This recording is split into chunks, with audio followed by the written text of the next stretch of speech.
یہ تمہارے ساتھ کے رہنے والے نہ راہ حق سے بھٹکے اور نہ غلط راستہ ہو لیے، نہ آپ اپنی خواہش نفسانی سے باتیں بناتے ہیں۔ ان کا ارشاد نری وحی ہے جو ان پر بھیجی جاتی ہے۔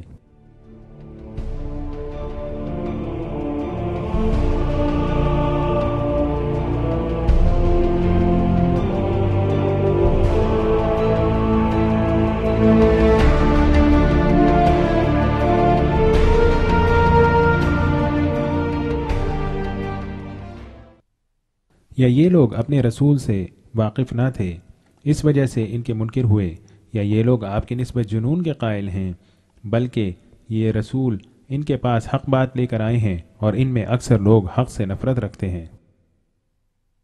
اس طرح جو کافر لوگ ان سے پہلے گزرے ہیں ان کے پاس کوئی پیغمبر ایسا نہیں آیا جس کو انہوں نے ساحر یا مجنون نہ کہا ہو۔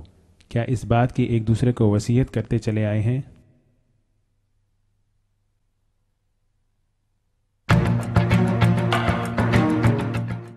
یہ ایک حقیقت ہے جو قرآن میں بیان کی گئی کہ منکر مسلمانوں پر تہمت لگائیں گے اور ان کے بارے میں تکلیف دہ رویہ اختیار کریں گے، اور یہ اللہ کا ایک نا تبدیل ہونے والا قانون ہے۔ تقریباً یہ تمام حربے جو نبیوں کے خلاف کافروں کی طرف سے استعمال ہوتے ہوئے آئے ہیں، آج بھی اسی طرح سچے اللہ کے ماننے والوں کے خلاف استعمال ہوتے ہیں۔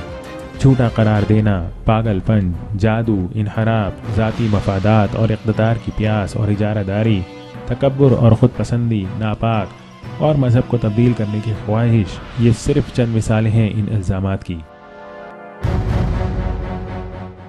مومنوں کے خلاف الزامات کا یہ ترازو، یہ اس کے دین میں پختہ ہونے اور اخلاقی قدروں کے ارادوں کو ثابت کرتا ہے۔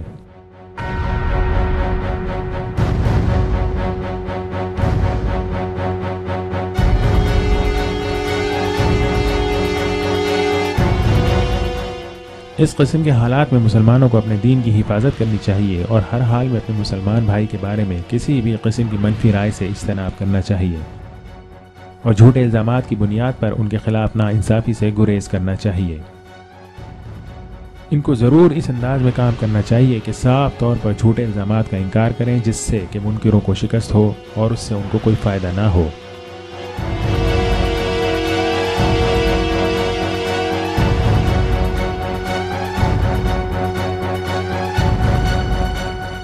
یہ حقیقت ہرگز نہیں بھولنا چاہیے کہ لوگوں کی بڑی تعداد جھوٹے الزام پر یقین کرتی ہے اور مسلمانوں کے خلاف ہوتی ہے، مگر اس کا یہ مطلب نہیں کہ الزام سچا ہے۔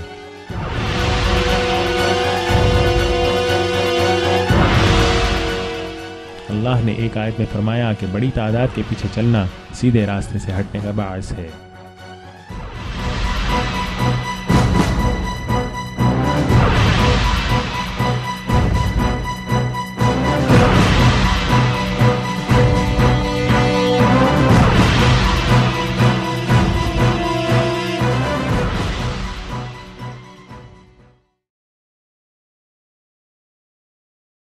اور دنیا میں اکثر لوگ ایسے ہیں کہ اگر آپ ان کا کہنا ماننے لگیں تو وہ آپ کو اللہ کی راہ سے بے راہ کر دیں۔ وہ محض بے اصل خیالات پر چلتے ہیں اور بالکل قیاسی باتیں کرتے ہیں۔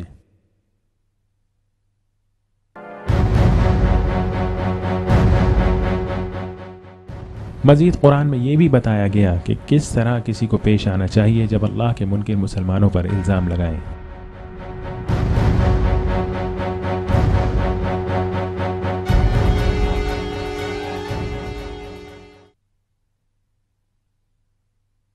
اے ایمان والو، اگر کوئی شریر آدمی تمہارے پاس کوئی خبر لائے تو خوب تحقیق کر لیا کرو کہ کبھی کسی قوم کو نادانی سے کوئی ضرر نہ پہنچا دو، پھر اپنے کیے پر پچھتانا پڑے۔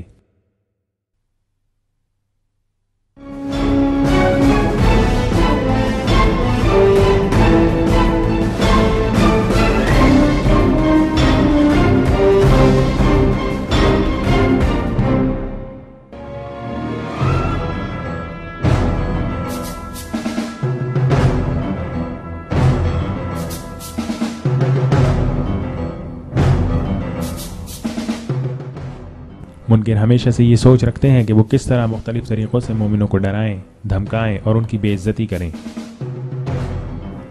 سب سے زیادہ شدید حملے نبیوں کے خلاف کیے۔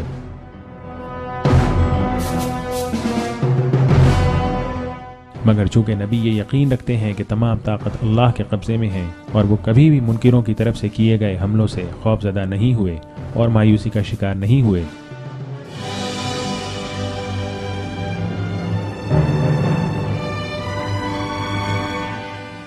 جیسے جیسے ہمارے نبی لوگوں کو اللہ کے دین سے آگاہ کرتے گئے، اتنا ہی زیادہ منکروں کے سرداروں کی طرف سے حملے شدید ہوتے گئے۔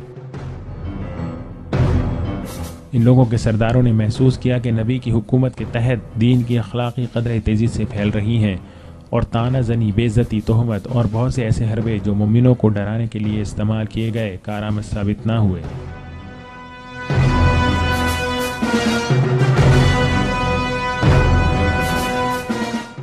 اس موقع پر انہوں نے فیصلہ کیا کہ نبی پر حملہ ہی اس مسئلے کا حل ہے۔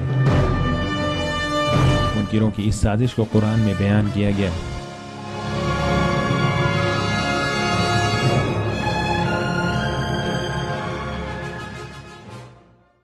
اور جب کافر لوگ آپ کی نسبت بڑی بڑی تدبیریں سوچ رہے تھے کہ آپ کو قید کر لیں یا آپ کو قتل کر ڈالیں یا آپ کو خارج وطن کر دیں، تو وہ اپنی تدبیریں کر رہے تھے اور اللہ اپنی تدبیریں کر رہے تھے، اور سب سے زیادہ مستحکم تدبیر والا اللہ ہی ہے۔ اس آیت میں لفظ حملہ خاص طور پر توجہ کے قابل ہے۔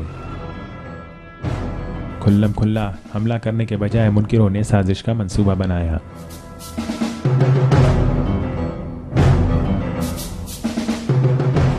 اس منصوبے کے تحت نبی کو جیل میں ڈالنا، قتل کرنا یا ملک بدر کرنا تھا۔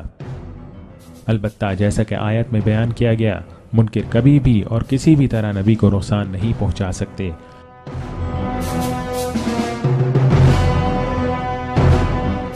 اللہ نے ان کو نبی بنایا اور اللہ ہی ان کی حفاظت کرے گا۔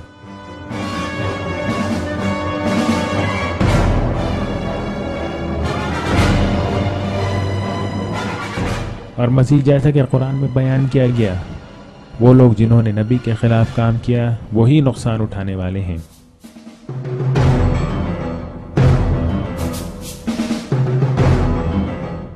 قرآن کی بہت سی آیات میں نبیوں کے خلاف جسمانی حملوں کا ذکر ہے، جیسا کہ تمام نبیوں کو منکروں کے لیڈروں کی طرف سے قتل، اذیت اور جیل میں ڈالنے کی دھمکی دی گئی، اور یہ دھمکیاں جسمانی حملے کی صورت اختیار کر گئیں۔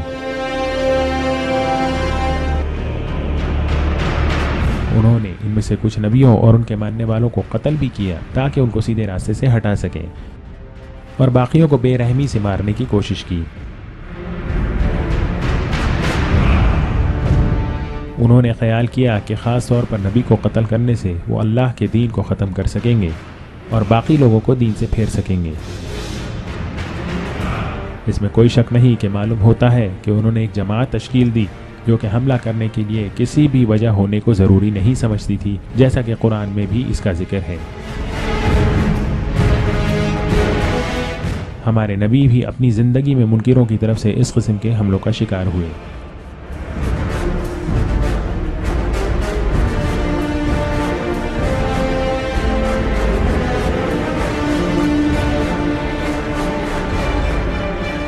بتوں کے پجاری مستقل اللہ کے نبی کو قتل کرنے کے منصوبے بنانے کے لیے جمع ہوتے رہے۔ آخر کار انہوں نے ابو جہل کے دیے گئے ایک منصوبے پر عمل درآمد کرنے کا فیصلہ کیا۔